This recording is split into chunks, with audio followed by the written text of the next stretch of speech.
নাটোরের লালপুরের পদ্মা নদীর দিয়ার বাহাদুরপুর এলাকা প্রতি বছর নদীর এই জায়গা থেকে বৈধ অবৈধভাবে উত্তোলন করা হয় বালু। তবে এবার বৈধভাবে ৪২টি শর্তে ১০ কোটি টাকায় সরকারিভাবে ইজারা দিয়েছে নাটোর জেলা প্রশাসন।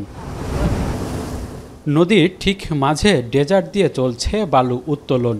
ইজারা শর্তে ১২ ফুটের কথা থাকলেও কোথাও ৪০ ফুট, আবার কোথাও আরও গভীর থেকে উত্তোলন করা হচ্ছে বালু।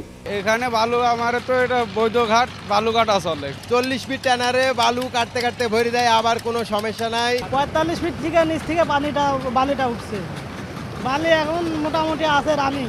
এটা প্যারা কিছুই না, আরো ডিজার্টটা আসেনি, আসলে আরো বেশি হবে, আর এখানে তো বালি কাটতে হবে ৪০ ফিটে।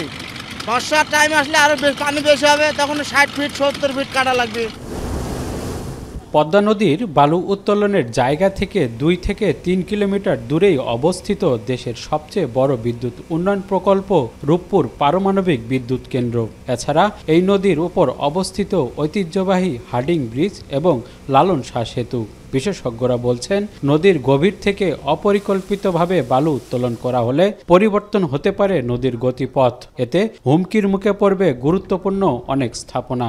হার্ডিং ব্রিজ কিংবা তার পাশে যে রূপপুর পারমাণবিক প্রকল্প, বাংলাদেশে খুব গুরুত্বপূর্ণ স্থাপনা এগুলো।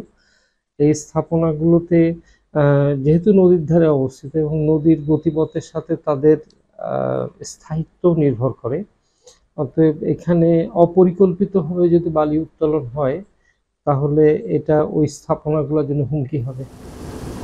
এদিকে লালপুরের পদ্মার চরগুলোতে ফসল ফলিয়ে জীবিকা নির্বাহ করে অনেকে, কিন্তু বালু উত্তোলনের কারণে প্রতি বছর পদ্মা নদীর গর্ভে বিলীন হচ্ছে ফসলি জমি। বর্ষায় এ ভাঙ্গন আরও প্রবল হয়ে হুমকির মুখে পড়ছে কৃষি ও প্রাকৃতিক জীববৈচিত্র্য। কৃষি বিভাগের তথ্য মতে গত ২ বছরে এই এলাকার অন্তত ৭০ হেক্টর কৃষি জমি নদীগর্ভে বিলীন হয়েছে। পদ্মা নদীর পার ভাঙ্গন সৃষ্টি হলে চরমভাবে এই চরাঞ্চলে যারা কৃষক রয়েছেন তারা ক্ষতিগ্রস্ত হবে। অবিলম্বে অবৈধভাবে ড্রেজার দিয়ে বালু উত্তোলন যেন বন্ধ করা হয়। অবৈধভাবে বালু উত্তোলনের ফলে আমাদের কৃষি জমি কিন্তু নদীগর্ভে বিলীন হয়ে যাচ্ছে। গত ৫ থেকে ৭ বছরের পরিসংখ্যান আমরা দেখতে পাই, প্রায় ৭০ হেক্টর জমি আমাদের নদীগর্ভে বিলীন হয়েছে। পদ্মা নদীর ঠিক এই জায়গাটাতেই ২৫ থেকে ৪০ ফিটের মধ্যে বালু উত্তোলন করা হচ্ছে, কিন্তু এটি একটি বৈধ মহল হলেও ২ থেকে ৩ কিলোমিটার দূরেই রয়েছে পাকশী হার্ডিং ব্রিজ এবং রূপপুর বিদ্যুৎ কেন্দ্র। বিশেষজ্ঞরা বলছেন, এই গভীরে বালু উত্তোলনের কারণে নদীর গতিপথ পরিবর্তন হতে পারে। এতে করে এসব উন্নয়ন প্রকল্পে একসময় আঘাত হানতে পারে।